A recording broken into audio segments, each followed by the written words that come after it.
where the country has moved from number 10 in the world to number 5, and as the Prime Minister said, in the next couple of years, number 3.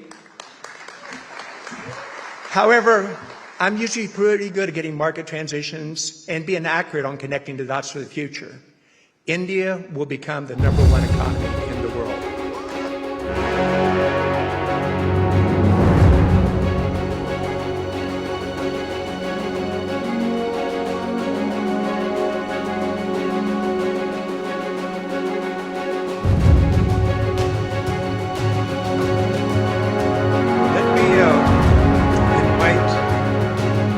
Chambers and Secretary Blinken on the stage, please.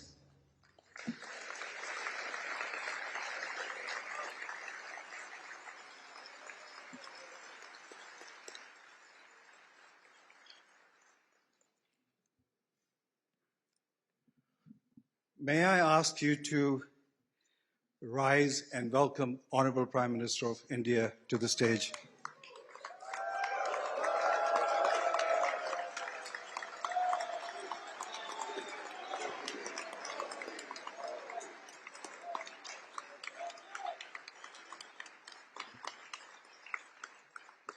Thank you.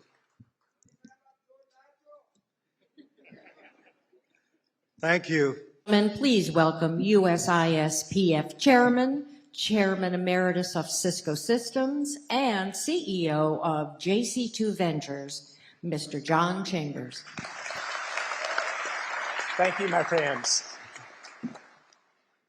It is one of the biggest honors of my life today to introduce a leader that I think grasps where the future is and is able to enable a country, partner with other countries, and change the world. I have met probably 40 of the top leaders around the world over 35 years in leadership. And the very first time I met the Prime Minister, he was different. He had an energy that was amazing. He had an understanding of technology and how technology was going to enable a country. And then he did something that is really unusual. He connected a vision to a strategy, to what are the priorities to get it done, to outcomes. And when he outlined his Digital India strategy to me and asked for feedback, it was perfect for the future. He based his economy, inclusion of all the people in India, 1.4 billion today, on the ability to bring the power of technology to them, to change their lives, to enable them to participate in what will be the largest economic growth of any country over the next decade. I want to be very upfront. As most of you know, I have been the biggest optimist, the biggest bull on India's future, not in 1 or 2 years, but for the last decade since he came into the leadership.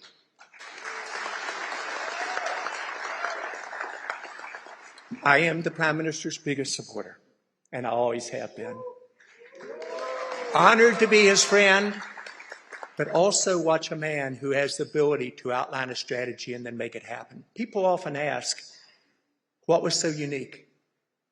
What is so unique about this person that changes countries, and I believe will change the world over time?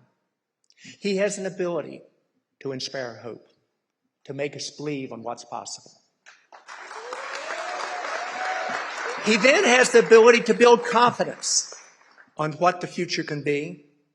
Then he is amazingly good on execution and getting his team and other teams to port toward a common goal. And then most important, he gets results. Many in America have a very positive view of India and the Prime Minister, but they really don't understand how far this country's come in the last decade. The country has moved from a very slow follower, where the government was very bureaucratic and very, very slow moving and rigid and not a dreamer, to the most innovative country in the world. It shows up in the economic results, where the country has moved from number 10 in the world to number 5, and as the Prime Minister said, in the next couple of years, number 3. However, I'm usually pretty good at getting market transitions and being accurate on connecting the dots for the future. India will become the number 1 economy in the world. And it will do so under the plans and programs the Prime Minister is putting in place. When you look at really leadership, leadership is made up of three component parts, in my opinion. It's your currency. It's first about your track record.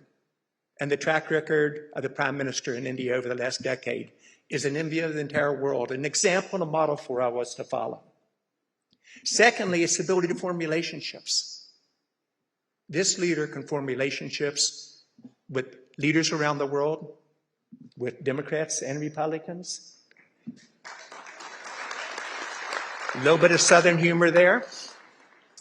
But also, he instills trust. And often when people come together and say, here's what we can do together in the future, it is all about trust. Do you trust me? Do you trust the other side that both of us will deliver? When people ask me that question, I have one simple answer. I would trust this leader with my life. So today you're going to hear one of the great visionaries of the future who also knows how to execute. You're going to hear he'll be very humble. He's a very kind person. But you also hear a vision for what I believe will make India the #1 economy.